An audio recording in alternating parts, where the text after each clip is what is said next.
Desde Higüey, al este de la República Dominicana, somos la primera comunidad israelita mesiánica con el mensaje de restauración sobre las raíces hebreas de nuestra fe. Le invitamos a seguir nuestras transmisiones en vivo. Cada semana, la porción semanal de la Torá, el servicio virtual de Shabbat, los mensajes regresando a tus raíces y la plegaria de la mañana, bendición matutina. Visite nuestro canal en YouTube Raíces Hebreas de la Fe RD, haga clic, comparta y suscríbase. Si desea comunicarse con nosotros, escríbanos a los teléfonos 809-671-2593, 829-325-8376. Más información en nuestra web www.ministeriodirectoalcorazon.com. Shalom Ubrajá.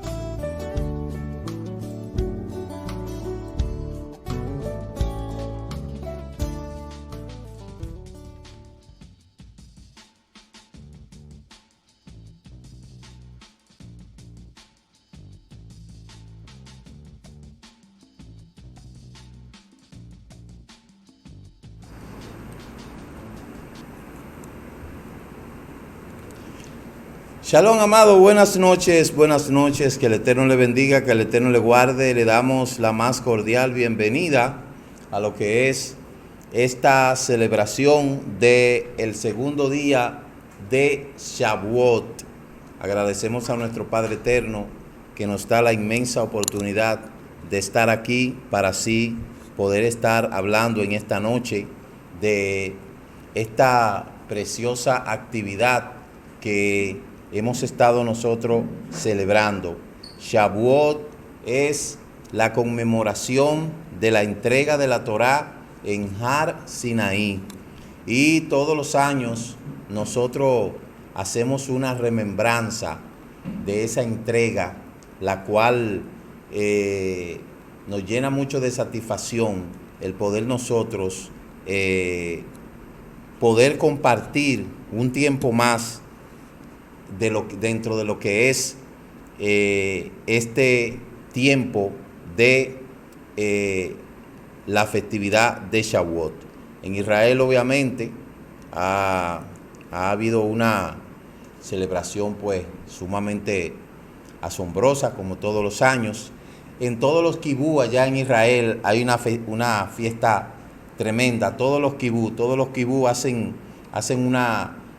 una fiesta tremenda, y es bueno poder estar allá en Israel durante esta época porque es de mucha bendición.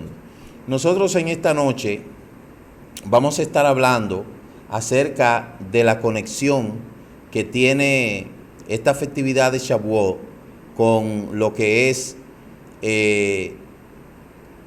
nada más y nada menos que Ruth. ¿Por qué realmente se habla de Ruth durante esta festividad de lo que se conoce como la Megilá de Ruth?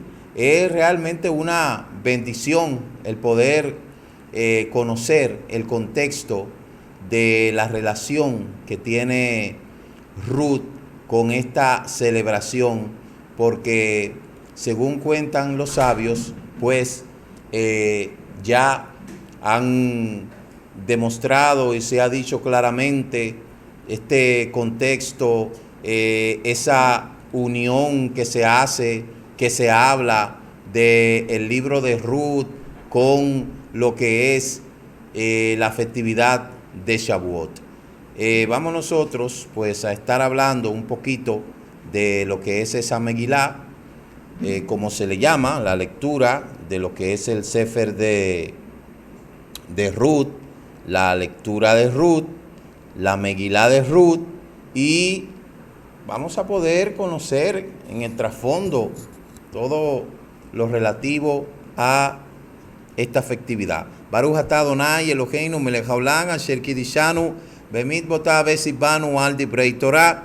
Bendito seas tú, eterno Elohim soberano, Rey del universo, que nos has santificado con tu mandamiento y nos ha dado tu Torah, una Torah de verdad, una Torah emet. Amén y amén. Pues vamos a estar hablando acerca de la Megilá de Ruth. acerca de lo que es esta historia de Shavuot. Dijo Rab Serat que Ruth no contiene leyes de impureza o de pureza, ni explicaciones acerca de lo prohibido o de lo permitido. Entonces, ¿por qué se escribió? A causa de la bondad del Creador, para difundir la recompensa que reciben los bondadosos, como dice ese escrito de Ruth, que se llama Ruth Rabat, capítulo 2. La Megilá de Ruth, escrita por el profeta Shemuel, narra, creo que van a tener que abrir un poco la puerta porque sofocante. La Megilá de Ruth, escrita por el profeta Shemuel, narra cómo Elimelech, uno de los nobles de la tribu de Yahudá, abandonó la tierra de Israel debido a una grave hambruna para irse a Moab. Allí se casaron sus hijos con dos mujeres que no eran israelitas. Una es Olfa y la otra es Ruth. Y al morir Elimelech y sus hijos, quedó entonces Naomi triste, sola, y decide entonces regresar a Israel.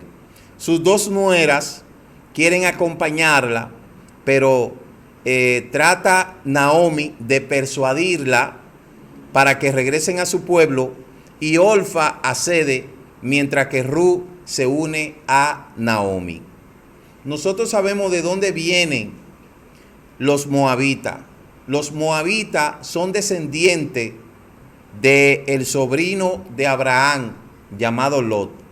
Sabemos que cuando Lot vivía en Sodoma y Gomorra, se le va a advertir que debe de salir de ahí. Salen Lot, sus dos hijas, y luego entonces escapan a un lugar, y luego allí ellas están solas con su padre, y ellas creen que pues el mundo se ha acabado. Al ella ver que Sodoma y Gomorra fue destruida, la ciudad fue destruida, ellas dicen, bueno, pero entonces el mundo se acabó. O sea, uno diría, ciertamente el mundo para ellas se acabó, porque se le muere la mamá, se muere la ciudad donde vivían, su padre está anciano, y son ellas dos, prácticamente el mundo se le acabó a ellas dos, pero no que el mundo se le había acabado en sentido general. Entonces, ¿qué deciden ellas hacer? Pues cometen un acto de incesto, se puede decir. La grande le dice a la pequeña, mira, como ya no hay más hombre, yo voy a habitar con mi padre. Entonces lo embriagan, y entonces la mayor comete este acto de incesto, y luego la menor, y entonces ahí salen embarazadas, y de ahí es donde salen esas naciones de Moab, de donde viene Ruth. Entonces, en la tierra de Israel, como ya habíamos escuchado, después de la repartición de la tierra, el pueblo se desenfrenó. La Escritura dice que hicieron lo malo ante los ojos del Eterno. Y obviamente no había quien pudiera realizar una especie de ley, y por eso era que se establecieron los jueces. Durante esa época, que fue una época muy dura para los habitantes de Israel, ahí es donde entonces Noemí, junto a su esposo Elimelech, deciden salir de ahí hasta Moab. Y es ahí entonces donde los dos hijos de Noemí muere su esposo, y entonces ella decide ir a su tierra natal, Israel, con sus dos nueras, Olfa y Ruth. Olfa le dice, ok, yo me voy a volver, que dicho sea de paso, hay una historia interesante acerca de Olfa, porque dicen algunos escritos que Olfa fue que dio a luz a Goliat, que Olfa fue la que pudo dar a luz a gigantes, mientras que Ruth se casó con el hombre que dio a luz al hombre que iba a engendrar al hombre que iba a matar entonces los gigantes. Mire qué ironía de la vida. Entonces, en la tierra de Israel, cuando regresan, Ruth va a espigar al campo del pariente de Naomi, que se llamaba Boaz, quien la trata bondadosamente, y le pide Ruth a Boaz que la proteja, redimiéndola y desposándola. Entonces Boaz trata de que sea otro quien la redima, pero cuando éste se niega, se casa con él mismo, con ella, y concibe entonces a Obed. Obed es el papá de Isaí. Entonces Isaí es el papá del rey David. Y por eso ahí es donde se habla y se enumera de la narrativa al final de la Megilá de 3 generaciones. Desde los patriarcas hasta David, para que él también figure como parte de la nación israelita. Y se dice que el Eterno habló, y por eso se habla de el Elohim de David, al igual que el Eterno Abraham, Isaac de Jacob. Ahora, nosotros aquí tenemos que analizar algo. La judaidad de la persona. Ustedes saben que la judaidad de la persona siempre ha sido considerada a través del vientre de la madre.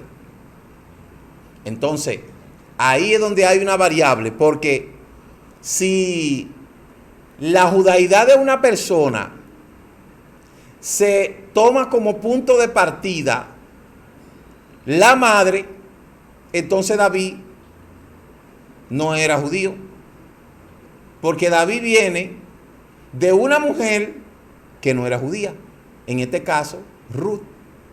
Entonces los rabinos se la han sabido buscar para poder compactar. En este tiempo ellos dicen que si una persona se convierte al judaísmo, los hijos de él no son judíos, ni los nietos tampoco. Los bisnietos es que vienen a ser judíos. Pero aquí en Ruth no fue así. ¿Por qué? Porque Boaz se casa con Ruth. De Ruth nace entonces el papá de Isaí, que es Obed. Es decir, que prácticamente el rey David era bisnieto o nieto de Ruth. Nieto de Ruth. Entonces, fíjese cómo las cosas no le pueden concordar a ellos cuando tratan este tema. Entonces, ¿por qué se habla de la Megilá de Ruth en este tiempo? El objetivo de la Megilá es mostrar la providencia del Altísimo para con sus criaturas, como recompensa a cada cual según sus obras. Vemos, por ejemplo, el caso de Elimelech, que se expatrió de la tierra de Israel para no gastar su dinero entre los pobres. Y al final perdió toda su fortuna y tuvo que regresar su viuda sola y desvalida. Vemos lo opuesto en el caso de Ruth y Naomi, que regresaron a Israel, prefiriendo así la pobreza en la tierra de Israel que una vida de honores en Moab. Porque ese mérito fueron dignas de aproximarse los gobernantes de Israel, porque ellas dieron a luz a la dinastía del rey David, y de ella va a venir el Mesías. Entonces, la narrativa de la Megilá de Ruth enseña cómo el pueblo y cómo el Todopoderoso lleva a cabo su propósito, manipulando las circunstancias para que se realicen las intenciones de los hombres sin interferir con el libre albedrío. Vemos, por ejemplo, que Elimelech partió del extranjero, de Israel al extranjero. Sus hijos se casaron con mujeres que no eran judías. Y lo mismo sucedió en el caso de Tamar, acerca de quien decretó el Altísimo que dio a luz a Peretz. También tenemos caso similar de Jacob, quien fue a vivir con Labán porque vio que el Todopoderoso, que Rachel y Lea podían construir el pueblo de Israel, y a pesar de todos los impedimentos tuvieron del estafador Labán asimismo, quien causó que escogiera Jacob a Lea y a Rachel, y de estas, así como de Bilhá y Silpa, provinieron las 12 tribus de Israel. Entonces los episodios de Lea y Rachel, Peret, forman parte del mismo plan que están mencionados en la bendición de los antiguos de la ciudad de Boaz y Ruth, que en el momento de la unión, donde pide que el Todopoderoso, que la mujer se case con Boaz, sea Rachel, así como Rachel y Lea se casaron de esa misma forma. Esta es la fuente de la fe que el Eterno, a pesar de que el Altísimo demora a veces su recompensa en patrón fiel, no reposa hasta que se cumpla la palabra. Esto nos enseña que a punto de poder las obras del hombre influenciarlo para el futuro, el Eterno siempre toma control sobre sus hijos que se casaron con mujeres moabitas y murieron sin descendencia, y entonces de Ruth se convierte con la más profunda sinceridad, y de ahí se forma el reino de David. Entonces lo que indica que la judaidad de una persona no tiene que ver nada con su lugar de nacimiento, sino tiene que ver con la decisión de seguir al Eterno. Eso es lo que nosotros vemos en Ruth. Por otro lado, la autoría del profeta Samuel, la Torá prohíbe a los conversos moabitas casarse en la congregación del Eterno, como dice la Escritura. Ningún hombre moabita, amonita ni moabita, que son los descendientes de Lot, se puede casar a la congregación, en la congregación de Israel, dice Deuteronomio capítulo 23, verso 4. Vamos a ver, vamos a buscar lo que dice, ok, está bien, vamos a buscar lo que dice el libro de Deuteronomio capítulo 23, verso 4, para que veamos lo que dice en ese sentido. Deuteronomio 23, verso 4, dice: si el primer marido que la repudió no podrá volver a tomarla por esposa después de haberse ello hecha impura, pues sería una abominación a los ojos del Eterno. Tú no debes hacer pecar a la tierra de Israel, tu Elohim, que te dé por herencia. Ahí la Torá está hablando acerca del rescate, o de lo que es esa ley del levirato, que un pariente tenía que rescatar al difunto, como lo vemos en el caso de los hijos de Yahudá, que murieron por no querer redimir a la esposa. Entonces, sin embargo, en Ruth le permitieron, basándose en una ley alajá olvidada, que dice que la prohibición se refiere solo a los hombres de Moab y no a las mujeres. Un moabita, no una moabita. No obstante, en tiempo del rey Saúl, Doeg el edomita, líder del Sanedrín de la Corte Suprema, trató de descalificar a David de su proclamado rey, que era inapto para entrar a la congregación del Eterno. Y esta acusación suscitó una controversia, porque como lo hemos estado diciendo, si la judaidad de una persona se determina a través de la madre, y Ruth, que es moabita, que estaba prohibido casarse con gente de ahí, ahora los rabinos vienen y arreglan eso y dicen que esa ley no era para las mujeres, sino para los hombres. Y que por esta razón, un hombre judío se puede casar con una moabita. Sin embargo, en la misma ley que ellos prescriben, dice que la judaidad de una persona se determina por la madre. Entonces, ahí hay un fallo. El fallo entonces sería que ciertamente el Mele David no es genuino, como decíamos ahorita. Porque Ru era la bisabuela de David. David, ¿verdad?, desciende de Isaí. Isaí es el hijo de lo que es Obed, y Boz es su padre. De modo que David era nieto de Obed y bisnieto de Boz, bisnieto de lo que es Ruth. Entonces, según las alajá de lo mismo que plantean el hecho de la judaidad a través del vientre de una mujer, entonces el rey David no era judío. Según ellos dicen eso mismo. Entonces, esas son de las cosas que son difíciles de explicar cuando tienen tanta variable. Lo que yo sí estoy de acuerdo, que lo que suscita el libro es que no importa la nacionalidad a donde nazca la persona. Si la persona decide seguir al Eterno y se convierte de corazón, ya el Eterno toma eso en consideración para incorporarlo dentro del pueblo. Y eso es precisamente el mensaje de Ruth. Entonces, le pidieron entonces al profeta Samuel que escriba aún en vida, que confirmase la declaración.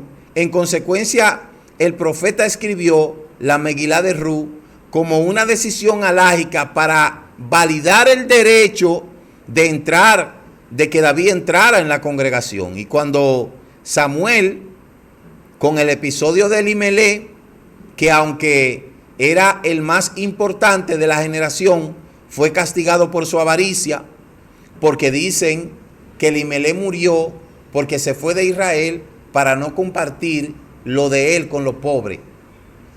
Entonces, como él se fue de Israel para no compartir lo que él tenía con los pobres y se fue a Moab, entonces ya perdió todo, porque perdió la vida, perdió sus hijos, y la mujer entonces se quedó viuda.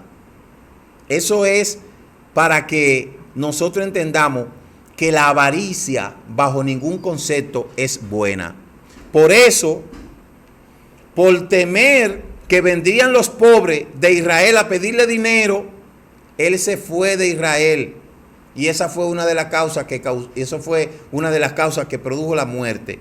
En cambio, cuando se da la historia de que Noemí se tiene que ir, le dice a sus dos nueras: váyanse, porque yo no tengo nada que darle, mi esposo se murió, yo soy una pobre viuda, ¿qué le puedo yo dar?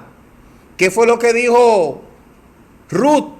Ruth dijo: no me diga que te vaya, que me vaya, no me pidas eso, porque donde quiera que tú vayas, yo iré. Tu pueblo será mi pueblo y tu Elohim será mi Elohim. Y de ahí es donde vemos esa conexión. Entonces aprendemos algo sorprendente. A pesar de que la bondad que le mostró Ruth a Noemí fue en la tierra de Moab, cuando todavía no tenía ningún vínculo con el pueblo de Israel, como dijo la propia Naomi, la bondad que tuviste hacia los muertos y hacia mí, es decir, hacia su esposo y sus dos hijos, recibió por ella la recompensa, ya que después de convertirse, se considera que lo hizo ser una mujer que pertenecía al pueblo. Por eso, la Megilá de Ruth recalca la gran recompensa de los que son bondadosos con el prójimo. Como les dijo Naomi a Ruth y a Orfa, que el Todopoderoso les trate con bondad que tuviste con los muertos y conmigo, es decir, con el esposo de ella y sus hijos. Y los sabios deducen que de allí se proporcionan sudarios para que los maridos fallecidos, renunciando a sus contratos matrimoniales, o sea, la que tú vas a favor de Noemí, además la mantuvieron compartiendo su tristeza, y debido a este comportamiento, entonces Ruth mereció de perfeccionarse tanto por su trato con Noemí También Orfa, por haber acompañado a Noemí 40 pasos, mereció que su descendiente, Goliat, se librara de la muerte durante 40 días. Pero, como lo repetimos ahorita, la vida de Ruth y la vida de Orfa fueron diferentes. Dice la historia, como ya lo repetí ahorita, que Orfa fue la madre que dio a luz a Goliat y que dio a luz a ese gigante. Sin embargo, Ruth es de donde desciende el hombre que mató a ese gigante. Mire qué paralelismo. Mire qué destinos diferentes. Ahora, ¿pudo haber Orfa cambiado su destino? Por supuesto. Si ella hubiese elegido irse así como lo hizo Ruth, entonces iba a ser contada para dar a luz quizá otro hombre eminente dentro del pueblo de Israel. Lo que indica ahí que el Eterno no interviene en el libre albedrío del hombre. Ya después que uno tiene el conocimiento, o sea, ya tenemos el conocimiento de la tierra. Sabemos que la tierra es una tierra de bendición. ¿Cómo usted va a dejar la oportunidad de estar en esa tierra? Si a usted le dicen, mira, te voy a dar a elegir 2 nacionalidades para que tú escojas. Te voy a dar que te haga nacional en Israel, tú hagas tu nacionalidad en Israel, o que haga tu nacionalidad en Estados Unidos. Que la mayoría de la gente, ¿qué va a elegir? Va a elegir a Estados Unidos. ¿Por qué? Porque las proporciones de Estados Unidos materialmente y mentalmente son más grandes. Ellos dirán, no, Israel, ese país vive en guerra todo el tiempo, pero ahí es donde viene la grande calamidades de la gente. Ahí es donde está el secreto. Que todo lo que se puede conseguir en Estados Unidos, eso es mínimamente material. Y eso se puede disfrutar toda una vida, pero eso es como si fuera que el Eterno le pagó cash a la gente. Es como cuando Abraham y Lot ya tenían que separarse porque habían aumentado demasiado sus bienes. ¿Qué fue lo que Abraham le dijo a Lot? Escoge toda la tierra que tú quieras. ¿Y qué fue lo que Lot hizo? Lot agarró lo mejor de la tierra. ¿Y a dónde se fue? A Sodoma y Gomorra. Lot decía, no, esta tierra es buena, esta tierra es rica, esta tierra es frondosa, yo no me voy a ir para allá, yo le voy a dejar eso a mi tío. Sin embargo, ¿quién fue que tuvo que ir a rescatar a Lot cuando fue cautivo junto con los reyes que invadieron esa tierra? El tío.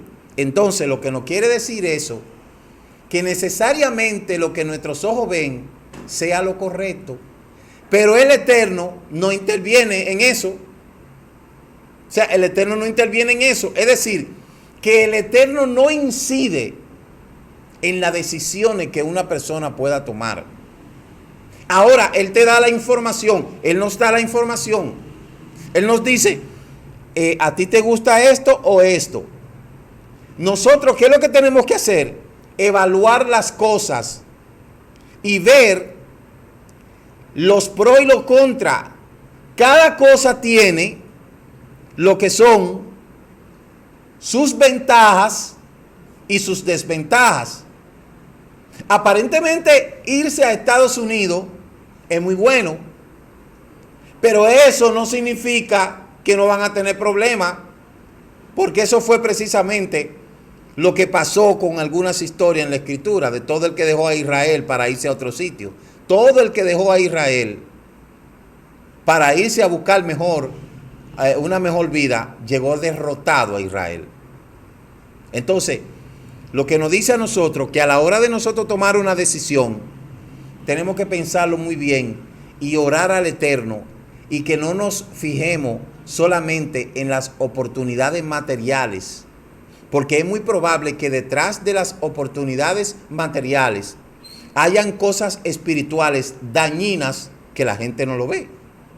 Entonces, por eso es que tenemos que pedirle al Eterno que nos dé visión y que nos dé la sabiduría para el momento que tengamos que elegir, tengamos conocimiento. ¿Cómo es posible que yo voy a dejar la tierra de Israel, la tierra de las promesas, desde donde va a ocurrir la resurrección, desde donde se va a establecer el reinado del Mashiach, desde donde el Eterno va a dar la Torá, como dice el libro de Isaías? Pero ninguna persona que pueda considerar eso como válido va a optar por esa decisión. Ahí lo que ellos van a ver es que Israel es una tierra muy seca, que hay mucho conflicto, que hay mucha guerra, que hay terroristas, que hay esto, que hay lo otro. Pero es que tú estás mirando la parte negativa de ella, pero tú no estás mirando la parte negativa de lo que tú elegiste, que allí hay shooter, allí se mete cualquiera en un mall y mata, allí se mete un loco en cualquier sitio y ataca, allí se pone bomba. O sea, nadie está seguro en el mundo. En todos los lugares hay inseguridad. Por lo tanto, nosotros tenemos que aprender a elegir y pedirle al Eterno que nos dé la sabiduría para saber elegir bien, no conforme a los ojos, porque todo el que ha elegido según los ojos fracasa. Hay cosas que se ven, que no se ven, que son espirituales, que son más importantes. ¿Hay algo más importante que la vida eterna? No. ¿Hay algo más importante que heredar el Olam Abba? No. Sin embargo, la gente prefiere vivir bien aquí en esta tierra, vivir tranquilito, no se preocupa nada por el venir. Entonces, después que se acabe todo eso, ya no tienen mérito, porque la gente se dedicó a buscar solo las cosas materiales. Y las cosas materiales caducen, inmediatamente la persona se va de este mundo, ahí mismo se acabó la cosa. Y nosotros tenemos que aprender de esto. Entonces, el valor de esta Megilá es inestimable, ya que Samuel era el fiel profeta del Eterno y estaba así al mismo nivel que Moshe y Amram. Parece evidente que escribió a Samuel al final de sus días, y la prueba es que se necesitó el testimonio de Amasat para asegurar que la decisión alágica de la corte de Samuel, que David tenía derecho a entrar en la congregación, y si la narrativa de la Megilá hubiese sucedido en su tiempo, no había necesitado testimonio oral. Entonces no cabe duda que después de esta decisión alágica escribió Samuel el libro para publicar la genealogía de David. Por lo tanto, después de indicar al final de la Megilá que Obed era el padre de Isaí, padre de David, tenemos: y estas son las generaciones de Peretz. De este modo exalta a David al trazar la genealogía hasta el hijo de Yehudá, Peretz, debido a que este objetivo en la escritura, el libro de los Salmos, viene a continuación de la Megilá de Ruth, y luego viene el libro de Job, los Proverbios, Eclesiastés y el Cantar de los Cantares, las Lamentaciones, Daniel, Esther, Esdras y el libro de las Crónicas. Se escribieron los salmos para enseñar que el sufrimiento de Ruth tuvo un desenlace valioso, y que de ella saldría David, que rebosaba de canto y de exaltación ante el Eterno. Entonces, en consecuencia, Samuel no unió la Megilá de Ruth al libro de los Jueces, que narra los últimos días de su vida. Cuando vio a David sentado en el trono de Israel, Samuel quiso publicar los orígenes de David y escribió la Megilá de Ruth. Su intención era de diseminar la providencia del Eterno, como Eglón, rey de Moab, por haber honrado al Eterno, mereció la que proviniera de Ruth, y que David viniera, y que de David viniera el Mesías. Entonces, por esa razón es que se cuenta mucho la historia de Ruth. Ahora bien, ¿por qué se lee esta Megilá de Ruth en tiempo de Shavuot? Se lee la Megilá de Ruth en Shavuot y se recita la bendición al leer la Megilá. porque la acción se desarrolla en tiempo de la cosecha de cebada y de Shavuot, en momento de esta cosecha. Ese acontecimiento de que Ruth iba a los campos a espigar y que no le permitían, y que le permitían espigar, eso era en tiempo de Shavuot. También los antepasados solo recibieron la Torá, el pacto, a través de la circuncisión, del baño ritual y del revestimiento de sangre. Y de igual modo, Ruth se convirtió a observar los mandamientos, y nuestros sabios dicen que si se lee Ruth en Shavuot, en el tiempo que recibimos la Torá, es para señalar que la Torá solo se recibió a través de sufrimiento y de pobreza.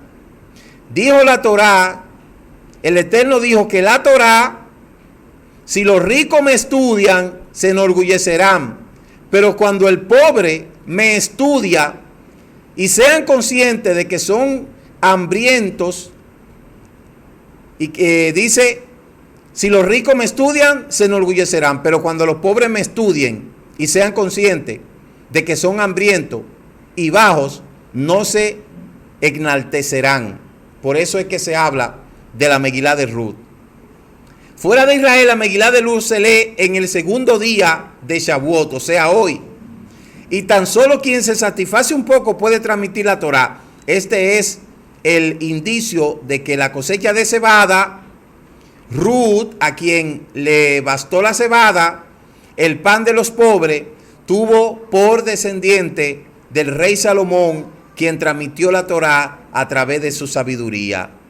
No se debe de partir de la tierra de Israel como lo hizo Elimelech. La única circunstancia en que esto se permite es cuando se va a estudiar la Torá. No se debe uno separar de la Torá por ningún motivo, sea por la pobreza o por tensión o por tener que mudarse, ni por tiempo de aflicción en el mundo, ya que Ruth pasó por todos estos problemas y a pesar de ello siguió apegada a la Torá. Aun cuando el hombre no crece con la Torá y pasa los años de su infancia y juventud en la frivolidad mundana, puede regresar a la Torá y abrir un nuevo capítulo. Ruth tenía 40 años cuando adoptó la Torá como modo de vida. Quizá fue su tiempo quien inspiró a Rabí Akiva a comenzar a estudiar la Torá a esa misma edad. Es decir, que el privilegio que nosotros tenemos en este tiempo de ser llamado de una religión al estudio de la Torá, eso es algo inigualable. Si el hombre desea estudiar la Torá, no ha de hacerlo con la idea de conseguir honores y grandeza, ya que Ruth se apegó a Noemí, a pesar de la mala situación de esta. Al final tuvo honores en este mundo y recompensa en el mundo venidero, como nosotros lo hemos visto. El Eterno te pague según tus obras en este mundo y sea tu recompensa completa en el mundo venidero. Eso dijo Boaz. Entonces la Megilá de Ruth viene a enseñar que tal es la intensidad de la luz de la Torá, que los que se convierten abandonan sus vanidades mundanas y se apegan a la tierra de Israel como lo hizo Ruth. ¿Qué nosotros decimos? Después que nosotros hemos conocido la tierra de Israel, la Torá, al menos yo he conocido la tierra de Israel, pero ustedes que quizá no han ido a Israel, ustedes van a ver la bendición que es el poder hablar de algo teóricamente y también prácticamente. Por eso nosotros decimos, nuestro corazón está en el oriente y nosotros tan lejos en occidente. La Megilá viene a enseñar que esa intensidad de la luz de la Torá es sobre aquellos que se convierten y abandonan sus vanidades mundanas y se apegan a la tierra de Israel como lo hizo Ruth. El hombre solo puede estimar haberse unido a la Torá si acepta con firmeza la posibilidad de morir por ella, tal como lo hizo Ruth al decirle a Naomi: si mueres, yo también he de morir. Y con estas palabras probó haber aceptado de morir por la Torá. No se debe mirar despectivamente al que se convierte, como dice Rabí Akiva, porque ciertamente todos aquellos que desean estudiar la Torá, pues obviamente con su nivel de entendimiento van a ir ascendiendo y adquiriendo más sabiduría. Otra cosa es que todos han de estudiar la Torá, tanto rico como pobre, y que Boaz era rico y también el mayor sabio de la Torá de su generación. Así explican los sabios. Dice la Escritura que Boaz comía y bebía y tenía el corazón lleno del estudio de la Torá, y también venció a Boaz su mala inclinación. Y de Ruth aprendemos que a pesar de su gran pobreza, observaba los preceptos de espigar, tal como lo vemos más adelante. También era pura y modestia a pesar de su grandeza.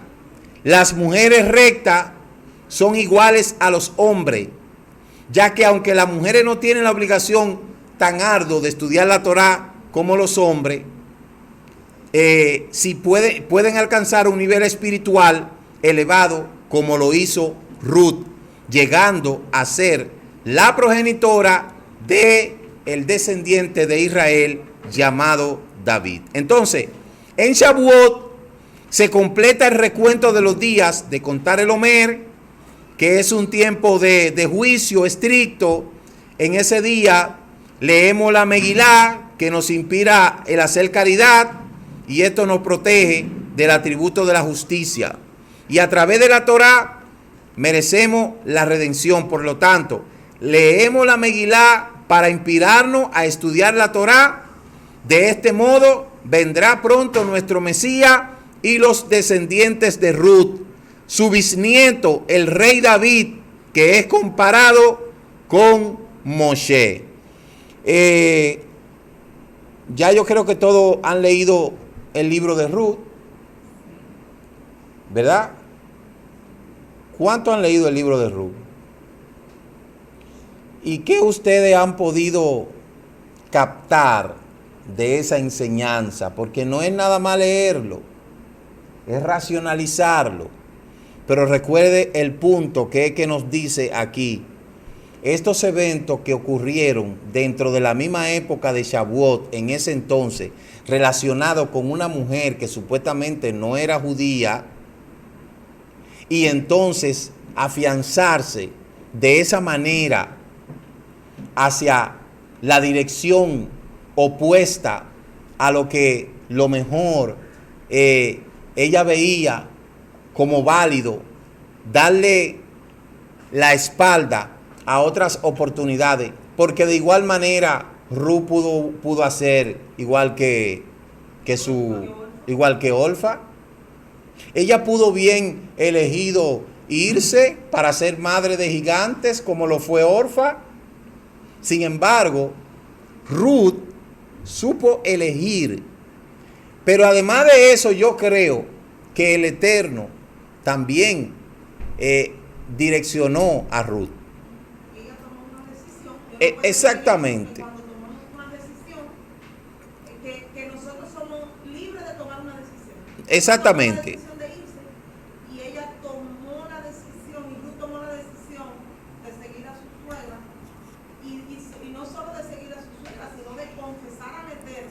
Exactamente, hacer conversión. Ajá, y eso la convirtió en una Matriarca.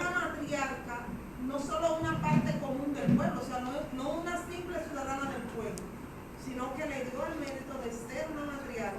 ¿Y con cuál es el mérito? Con eminencia. Que nuestra decisión, o sea, que nuestro libre albedrío tiene sus efectos. Exactamente. Entonces, por eso dice que cuando Ruth decidió acompañar a Noemí para vivir en medio de un pueblo que le era desconocido, procuró ser tratada solo como una mera criada que sirve a su ama.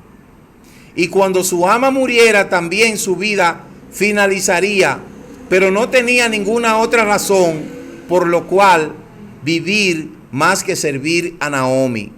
Nunca pensó que se casaría con un hombre de Betlehem, de la tribu de Judá. Ella era moabita. Ella estaba consciente de que ningún moabita tenía parte en el campamento de Israel. Pero ahí es donde yo decía ahorita que el Eterno, Él estableció un mandato. Pero llega un momento en que el Eterno ve más el corazón de la persona que el origen de donde viene esa persona.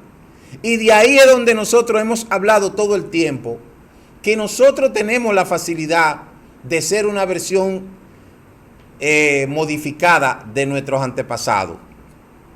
Y que no tenemos que correr la misma suerte que nuestros padres, sino que nosotros tenemos la decisión de poder cambiar nuestro futuro y ser parte de la historia como lo hizo Ruth. Dice el libro de Deuteronomio capítulo 23 verso 4 que ningún moabita podía entrar en la congregación del Eterno por toda la eternidad. Pero esta prohibición no parecía ser la distinción entre hombres y mujeres, así como la prohibición de Deuteronomio 23 de aceptar un edomita, un egipcio o un manser que es bastardo, hijo de una unión ilegítima. No discrimina entre hombres y mujeres, pero el santo y bendito sea quien crea la luz del Mesías tenía un plan diferente.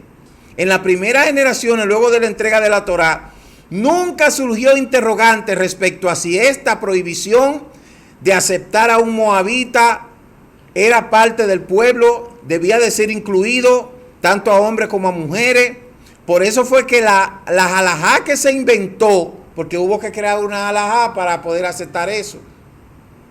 Esa halajá entonces dijo, no, el mandamiento dice que no puedes aceptar a ningún moabita.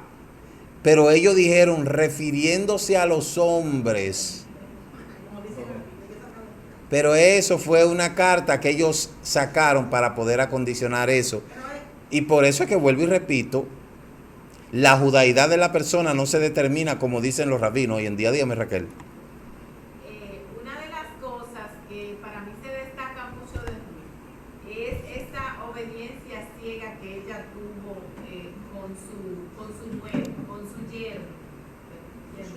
con su suegra. Sí. Digo ciega porque ella no sabía lo que le deparaba el futuro. Y ella conoció que ese era el pueblo escogido y decidió seguir a Noemi y decidió hacer las cosas correctas y obedecerlo. O sea, Noemi no tenía el mejor cuadro. Era una mujer viuda. Pobre. Era una mujer pobre. Que iba sin hijos. O sea, salieron del pueblo de Moab 3 viudas. Una se devolvió y 2 siguieron. O sea, no era el cuadro más bonito. No había nada que seguir. No había una herencia que perseguir. No había bienes económicos. No había una promesa. Y la misma suegra le dice, mija, devuélvete a tu casa, cásate, porque ella sabía que ella no podía ofrecerle mucho. Y ella decide seguir. Ella vio más allá. Exactamente. Por eso fue recompensada. Y una cosa, ahí no se en ella, creo yo, no es Raquel, pero viendo un poco más atrás, no se aplica para ella lo que fue dicho primero, que todo el que quiera agradar a Elohim iba a tener una sola Torah, porque yo supongo que Noemí vivía como una verdadera israelita. Entonces, yo supongo que, como dice Raquel, ella vio, conoció y entendió. O sea que ella hizo conversión. Porque lo mismo pasa con Yitro.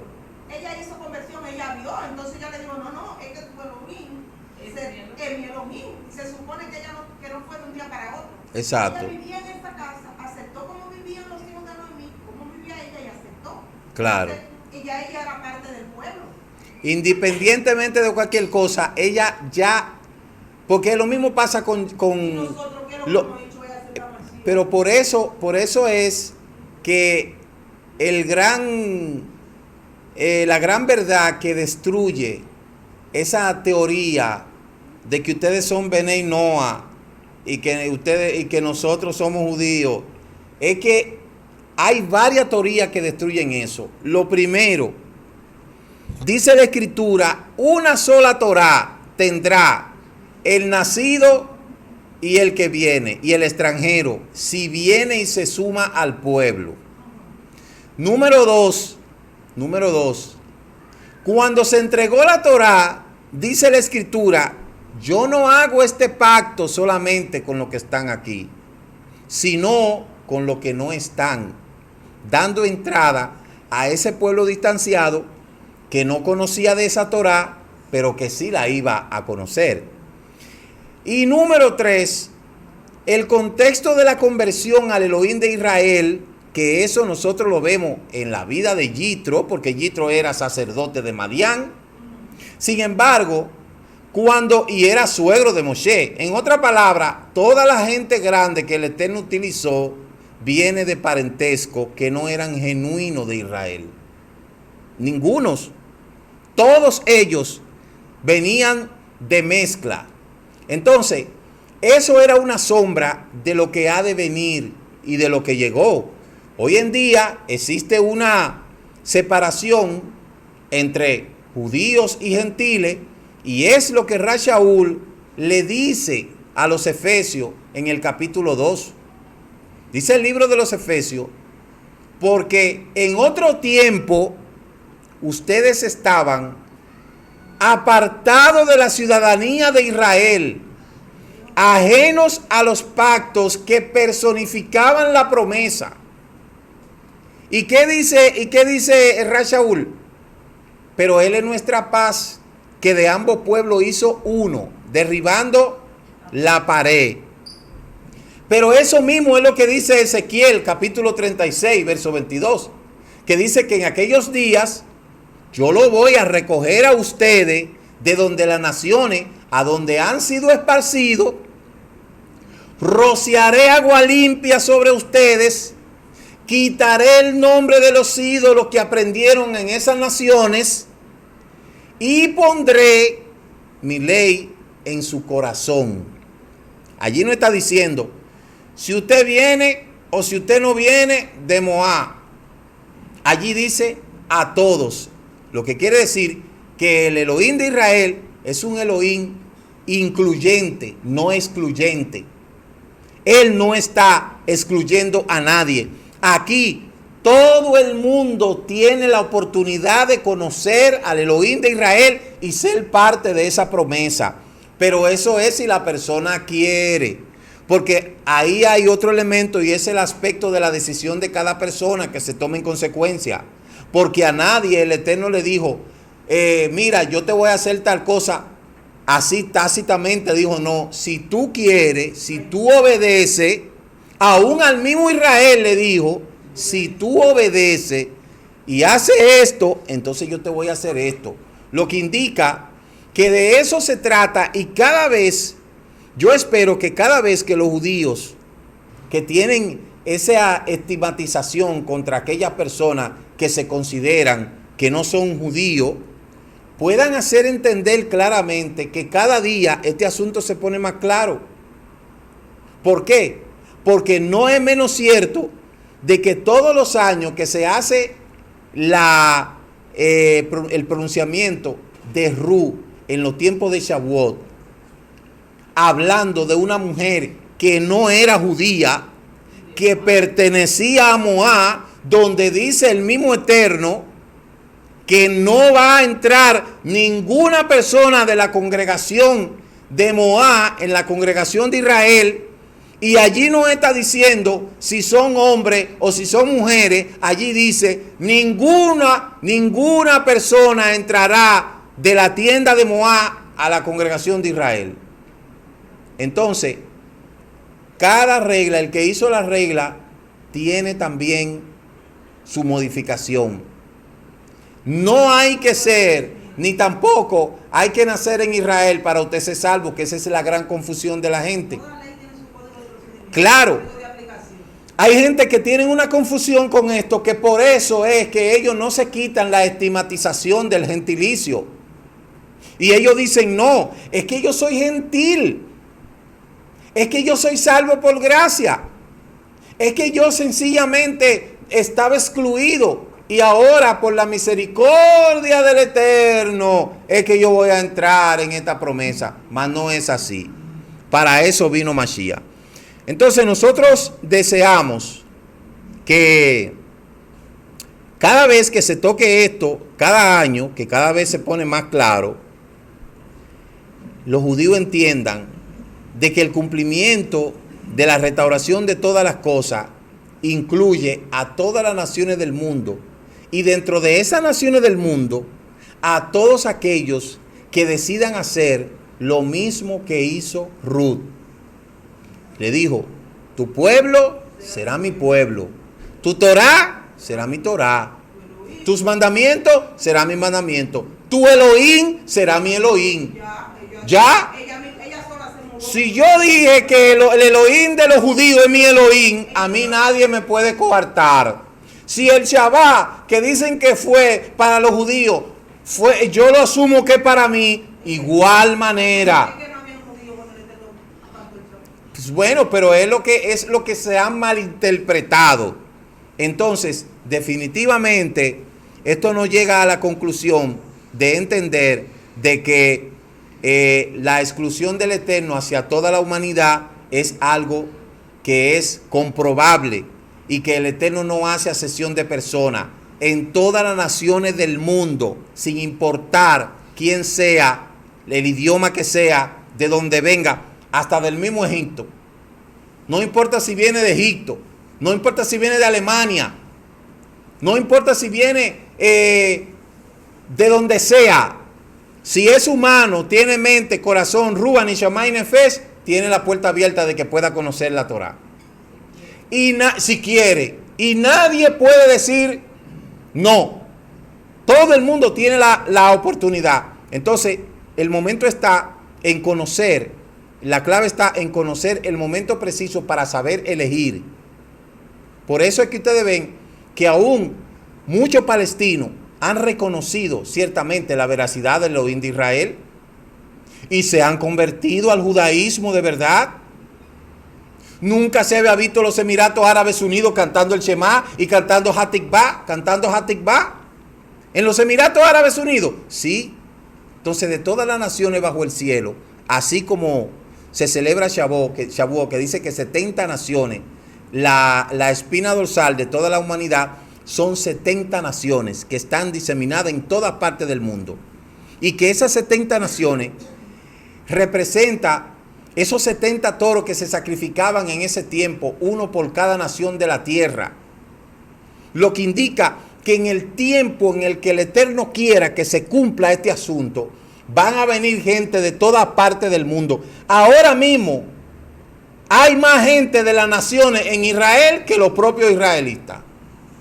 Porque ya la gente ha entendido y ha comprendido de que esa estigmatización que le hacían a la gente, de que no, que tú eres gentil, de que no, que yo soy judío, ya eso en la Torah no existe.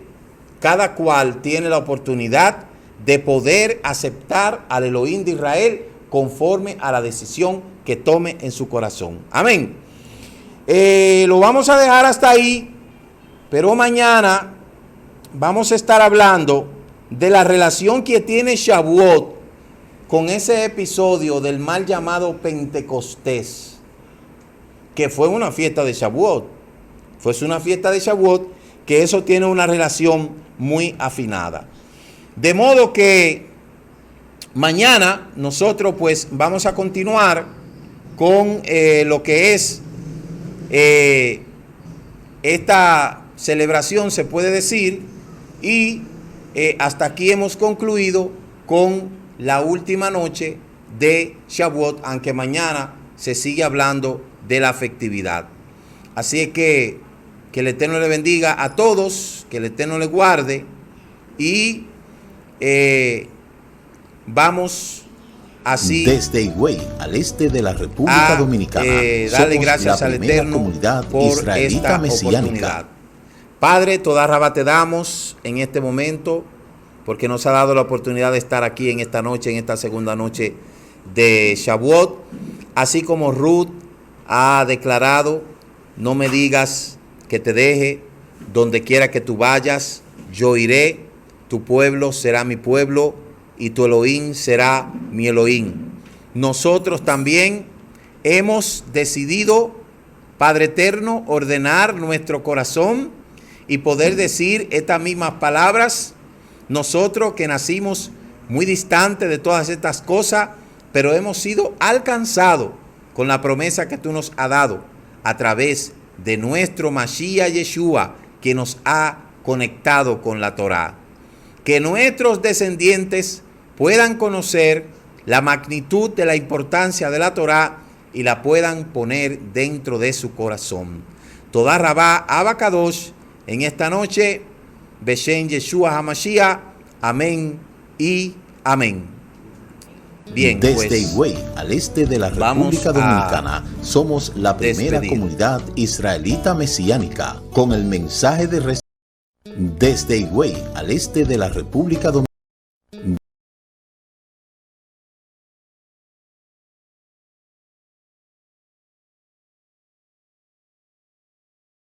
Desde Higüey, al este de la República Dominicana, somos la primera comunidad israelita mesiánica con el mensaje de restauración sobre las raíces hebreas de nuestra fe. Le invitamos a seguir nuestras transmisiones en vivo. Cada semana, la porción semanal de la Torá, el servicio virtual de Shabbat, los mensajes regresando a tus raíces y la plegaria de la mañana, bendición matutina. Visite nuestro canal en YouTube Raíces Hebreas de la Fe RD, haga clic, comparta y suscríbase. Si desea comunicarse con nosotros, escríbanos a los teléfonos 809-671-2593, 829-325-8376.